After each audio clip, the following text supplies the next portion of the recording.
BMW versus Mercedes-Benz. Reliability. Which one now is currently the reigning king? Well, let's get right down to it. Life's too short to drive boring cars. My personal experience is BMWs always feel very, very solid. The lines and the way the crafting of the vehicle always feels very well put together. Things are solid, wheels are high quality, the lines are always consistent, things are tight, you can pull on it and it's sturdy. Door handles are always very rigid, their door handles are tight. And when you slam a door, it actually feels stable. There's no rattling, there's no clinking, there's no odd noises. Now BMW has always had interiors that worn very well. The leather always wears very well. The iDrive system is clearly the best operating. There's no glitches, no lags, and BMW owns the interior quality and finishing. Sunroofs are always basic. They're a little smaller on the 3 Series versus the C-Class Mercedes, which gives you a much larger panoramic glass, but generally they're quite similar. You do get a great set of LED taillights in the latest version, and you can get xDrive or rear-wheel drive vehicle in many of these 3 Series or BMWs alike. Over on Mercedes-Benz side, we can also get an upgraded 4-wheel drive called the 4MATIC, and of course they both actually work very, very well uniformly. Of course, as mentioned, the Mercedes-Benz does get a large sunroof that does work very, very well. And other than the fact some of the odd ones are known to actually come off the rails, and that is a source of one of the problem areas for Mercedes-Benz. BMWs do a great job of rust resistance. You don't get that all the time over in Mercedes-Benz. Mercedes-Benz often, some of their slightly older generations are starting to rust away, and it's not uncommon to see Mercedes with rust in areas like that, rust in areas like that, and rust even around along this chrome line there, as well as around the door filler cap. A lot of Mercedes-Benz just don't hold up as well as a lot of their brothers from BMW land, so clearly the structure is not quite the same. The metallurgy is not as good as Mercedes as it is on BMW. Now, I have owned many BMWs and I've owned some Mercedes as well. And my general consensus is we already talked about BMW and how it holds up, the structural rigidity, the lack of rust. And Mercedes, I had an ML500, it rusted like it was going out of style. There's also rattliness. There's also, when you slam the hood on the Mercedes-Benz, our own personal Mercedes, there's a little bit of a rattle to it. Feels like when you slam it, it feels like other things are moving around. It doesn't feel as well bolted together, and quite frankly, my experience is Mercedes-Benz is a little fragile in late models now. They're not like they used to be, whereas BMW feels like every bit as solid as they've ever made them. Now, according to statistics, in a 10-year time frame, the average Mercedes is going to cost you about $16,000 in repair and service costs, whereas BMW is going to be a little bit more, typically closer to $20,000 to keep that vehicle on the road. As well, in a 10-year time frame, a BMW is going to see about a 46% chance of seeing a major impact or major repair in that 10-year time, and a Mercedes-Benz is going to be closer to 35%. So clearly, the probability and cost are much lower on a Mercedes-Benz over the time frame, but that doesn't necessarily mean it's more reliable. We also know Mercedes-Benz has had some great engines. They've been known to create engines, diesel engines back in the days that would run hundreds of thousands of miles. BMW is also known for some of their old slick inline 6-cylinder engines. You know, the old N52, historically one of BMW's most reliable engines. Yes, keeps going on and on and on, and many people love it.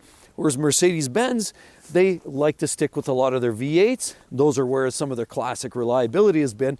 Although with that said, that 6.2 liter AMG hot rod in the old 63 AMG versions often had some head shuffling, rod bolt issues, and a lot of other little nickel and dime issues. So one thing that can cause major concerns for reliability comes down to transmissions, for example. Mercedes-Benz has all but created their own in-house manufactured transmissions. 9-speed automatic here recently has been finally perfected. Up till about 2017, it actually had some issues, and now it seems to be reliability seems to be out of the woods. Whereas BMW does not generate their own. They actually use the ZF automatic transmission, and it is bulletproof. It's been great, as well as the manual gearboxes that have been available through the different years. Mercedes-Benz has always been known historically with a luxury car with sporting elements, where BMW has been more of a sports car with luxury car elements. So the focus on both of these brands has been slightly different. Still, Mercedes-Benz never seems to be holding up quite as well cosmetically, structurally,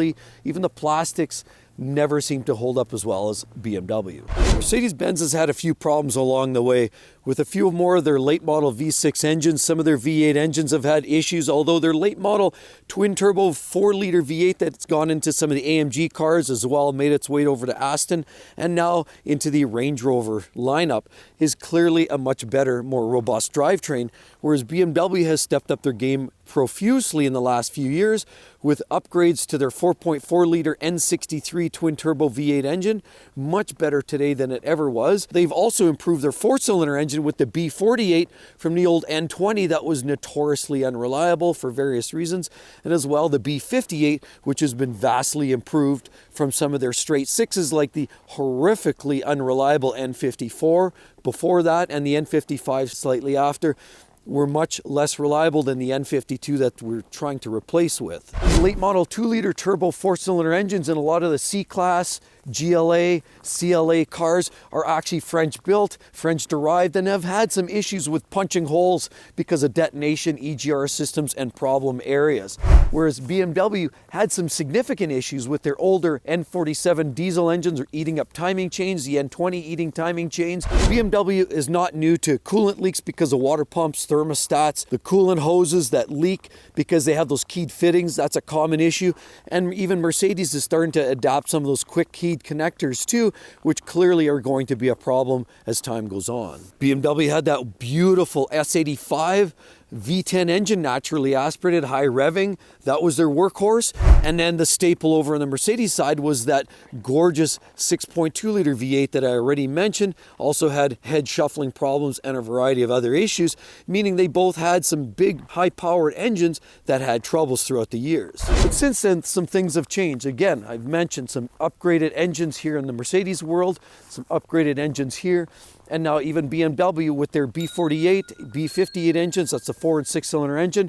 They've gone with heat encapsulation, so you get less of the high and cold temperature swings. They've gone to a mechanical water pump, which has vastly improved reliability in the last few years. They've gone with a stronger bottom end.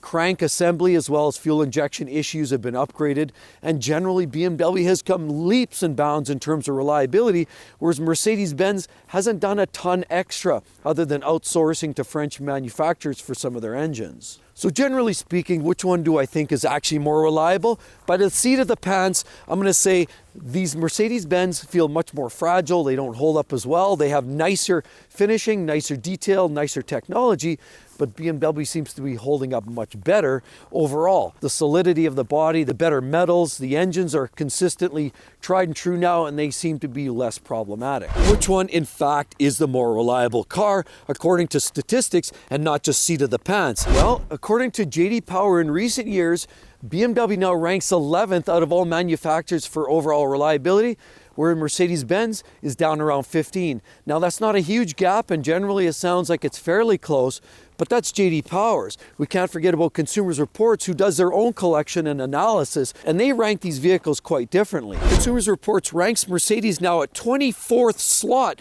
They were way down at the bottom of the barrel in terms of overall reliability due to a lot of reliability concerns and some of the troubles they've been having with fit and finish, electrics, wheel noise, brakes, and again, a lot of other mechanical issues, which we've mentioned.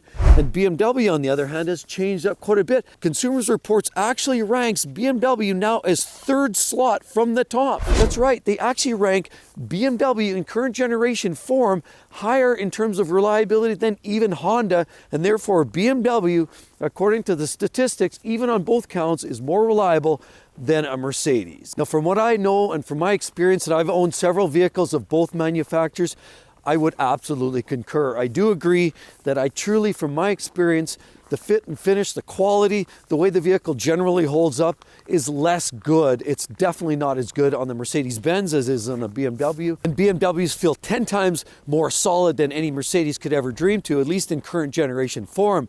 With that said, BMW's also made some vast improvements on their 4 and 6-cylinder engines. They've gotten rid of that V10 that was troublesome, and they've almost but perfected that 4.4-liter twin-turbo V8, and now it's at a point where it's actually reasonably durable. And with all of that said, be sure to check that. That is actually 2024's best vehicles of every model type. Hope to see each and every one in the next one. We'll see you real soon. Bye-bye.